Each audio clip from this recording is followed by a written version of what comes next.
Okay, so this video here is for those that want to run the conditional logic and not use tags, and it's using a opt-in form with a field. And I'll give you an example of one.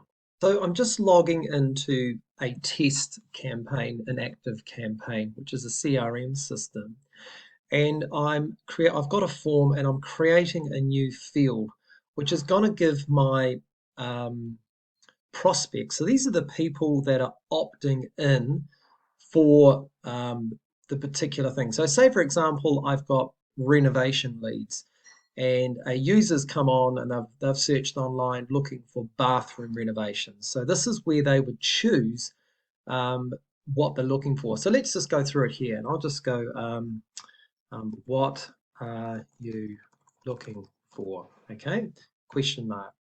Now the text field, in this case, I'm going to make it a drop down. The drop down is going to be bathroom, kitchen, and a deck, or deck as we say in New Zealand, a deck. And I go add. Okay, so here is the, I've just made that custom field. So now I've got to go down into here to the right, which you can't see it, and drag over what you're looking for. And I'm going to drop it down here. Okay, so let's just say that's my my lead form. So let's have a quick look at it. Remember, this is just a demo, so if you're going to use this, please don't, because it's only a demo. So we'll go into here. So remember, the purpose of this is to show you what being customer and how this works into your um, logical sequence for distributing your leads. So they're going to go here. What are they looking for? They go, say, for example, bathroom, and they put their details in and hit submit. Now, just remember that's the opt-in form, okay? So this is where you've collected the lead from Facebook, Twitter, TikTok, wherever you've collected the lead from, doesn't matter. Now I'm going to walk you through how this relates to Zapper lead and how this conditional logic here, because this does trip up a lot of people. So the conditional logic is only when you've got a lead form that has other subcategories. So if you were just doing leads for real estate agents in a particular location, you probably wouldn't need this because you just have address and all those leads would go through to your agents and they're all in that particular area. But if this lead form is for renovations and you've got different types, well then this is how you need to do it. So let's just opt into Zapper lead, okay? And this is the area where you've got to be mapping your lead. So let's just have a look at it. So you'd scroll down here and you've got lead type, okay? So this would be coming back to your form name. So in this case, I'll just go back to my form and you'd see here it had down here lead type. When you map the fields, it will come up with what are you looking for. Do you understand? So now you're following me. So let's just keep moving on. So where this says lead type, that will come up with what are you looking for. Okay, so now we're going to go the conditional logic. So this is the part where we're going to set up the conditional logic for the lead type for your lead buyers to opt in, because it's got to match the customer opt-in form. So you see I've got bathroom, kitchens and decks and I've filled it in. And so what happens is when the person comes in, I'm just going to put here, the subscribes is interested in leads for bathrooms only. Okay, so this is, I'm just going to walk you through this slowly.